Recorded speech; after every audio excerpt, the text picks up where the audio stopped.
This is part 2 of the interview series with Julian Goldie.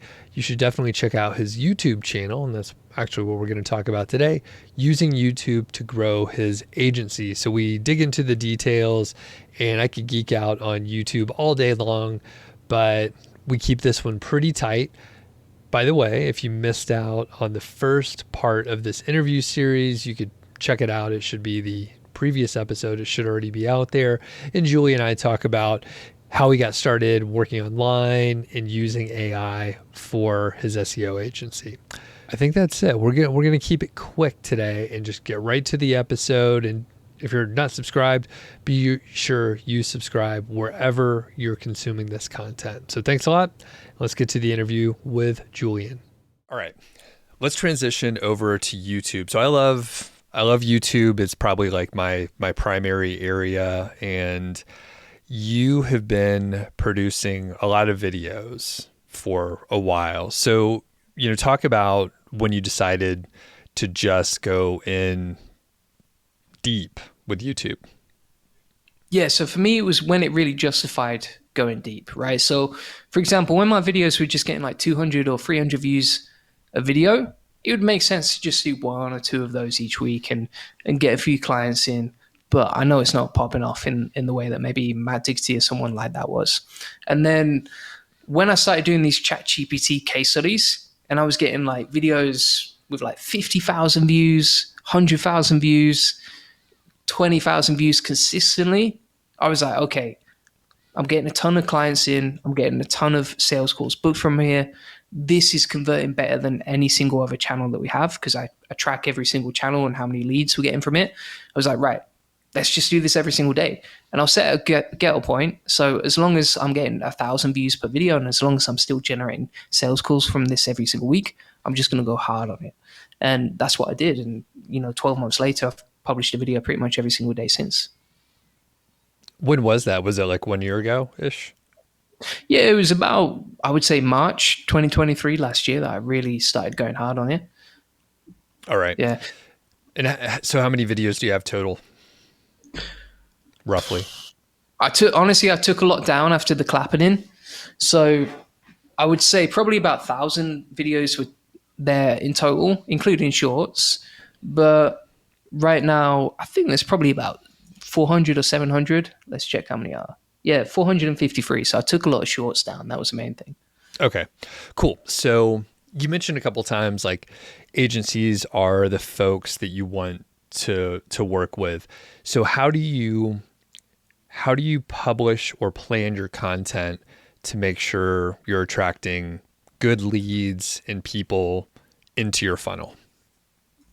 Yeah, so I have multiple ways to do that. So number one, for example, on Twitter, we just post content targeting agencies specifically, because I know so many agencies and freelancers that are specifically over on Twitter.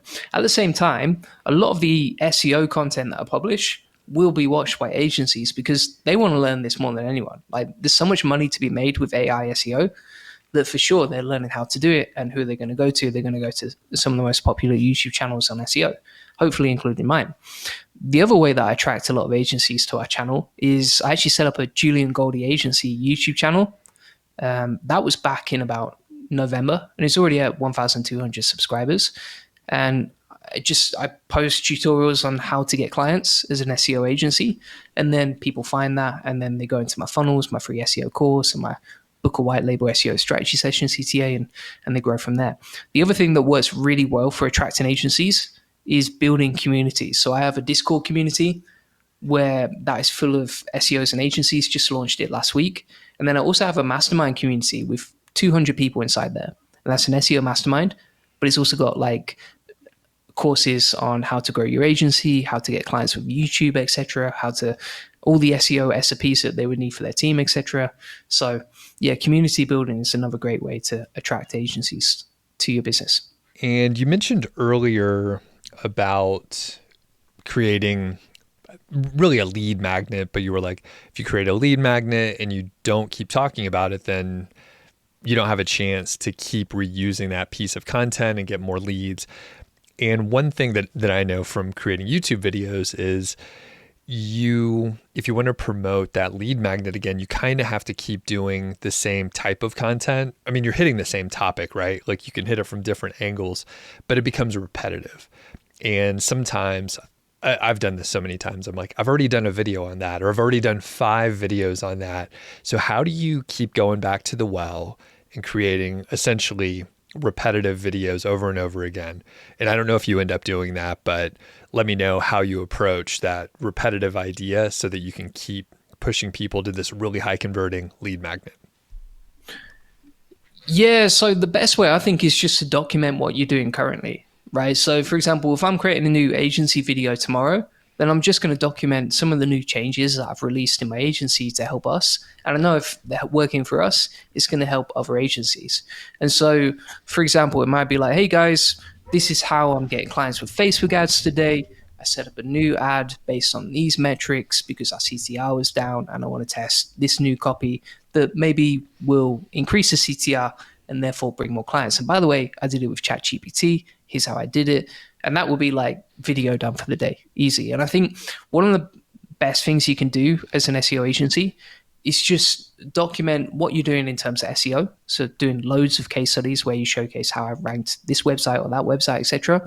And then also documenting the processes that you have internally and showcasing how you're using those to get more clients, because that's going to attract more agencies to buy from your agency, white label. Some people are scared to, in air quotes, like reveal their trade secrets, or like, oh, if I just show people how to do this, then they're not going to hire me. So are you scared that people are just going to do what you just taught them to do instead of hiring you or working with you in a professional capacity? Nah, absolutely not. Like, I mean, I could sit down with you today and teach you everything that I know about link building and running a link building agency. But bear in mind, it took me like 7 years to implement it. And I could literally break down everything, show you everything. I could even give you a list of all our clients and tell you where we're getting our clients from.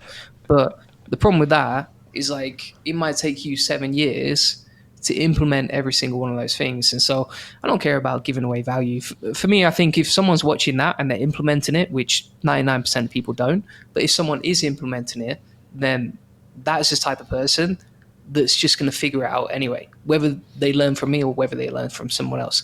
So I might as well give them value. Like for me, I've been in masterminds with some of my biggest competitors. I've sent tutorials of how I do YouTube to some of my biggest link building competitors. I don't care. Like I'm happy to help everyone. The more people I help, the more money I make.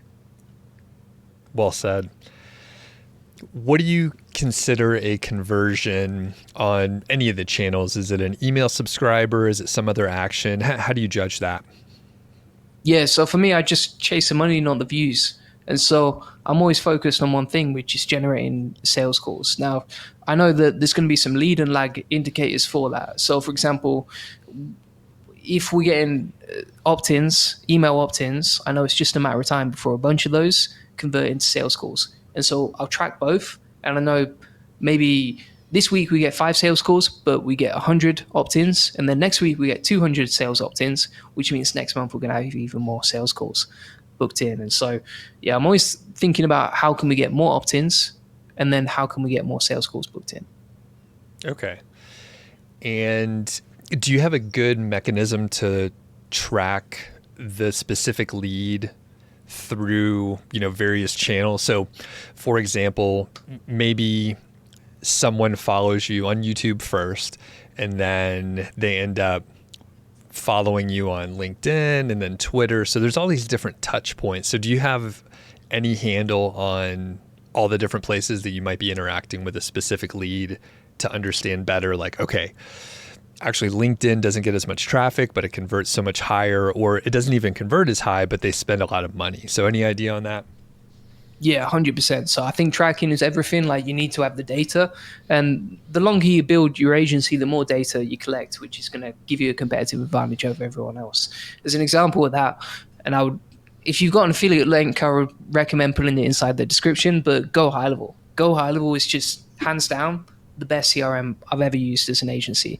And the reason that is because number one, it's going to save you a ton of money with tools like, for example, Calendly. It's already built into their school. It's already built into their ClickFunnels. You can already get a version of that inside Go High Level. And so like it saves you a lot of money. But additionally, every time that someone opts in or interacts with any of your website pages and puts their details in, you can see their name and you can see their whole history from start to finish. So you can see, John, he watched a bit of LinkedIn, then he came and clicked on a few emails. After that, he messaged us, but he didn't show up for the sales call. And then 6 months later, he's like, right, let's hire Julian Goldie. And so I can see all of that history down the right-hand side in chronological order, and I can see all the UTMs and all the pages that he's interacted with. This is one of the reasons I have UTMs, aka like UTM equals at the end of every single URL inside my custom GPTs, because I want to know like how many clients are we actually getting from custom GPTs, how many clients are we getting from YouTube videos.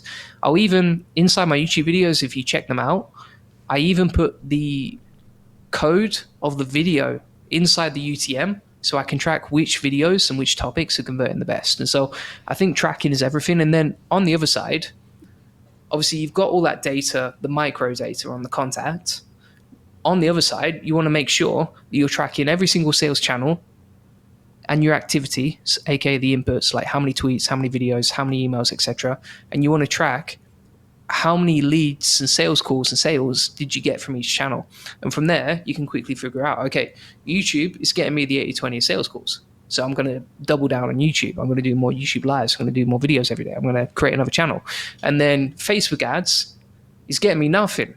So I'm going to stop spending and wasting and burning all my money on there. And so like, just from having that data, you can tweak the dials. And I see an agency as a machine where you can tweak the dials and discover the inputs to get the outputs and go, right, if I double the inputs, I'll probably get double the outputs. And that's how I can grow an agency pretty much on command. I think we could probably talk for many hours, but I know it's close to bedtime there, so we got to start wrapping it up a little bit. You mentioned enjoyed this one. Yeah, this is such a blast. We'll have to, schedule some more time and collaborate a little bit more. I do want to talk a little bit about the community aspect and how you're building that, and you could tell a little bit about how you're finding it so far. For me, they're popular, right? It's a good way to have recurring revenue, but I'm not a community person, and I was like, I'm not going to worry about it. I'm lazy at heart as well, so a lot of things working against me here.